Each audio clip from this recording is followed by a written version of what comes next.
के अमेठी ज़िले में सारस और आरिफ की दोस्ती के लेके खूब सारी सोशल मीडिया से लेके बड़ी बड़ी मीडिया घरानों तक खबर दिखाई गई। मैं भी आपको एक आज ऐसी खबर ले आया हूं जो प्रतापगढ़ से है।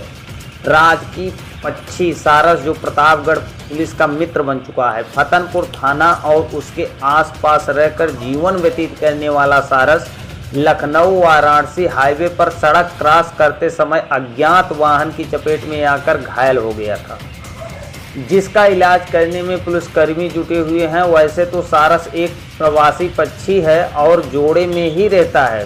दुर्भाग्यपूर्ण पहलू यह है कि परिवार के प्रति इस कदर समर्पित होता है कि किसी एक की मौत हो जाने पर दूसरा सर पटक पटक कर अपनी जान दे देता है।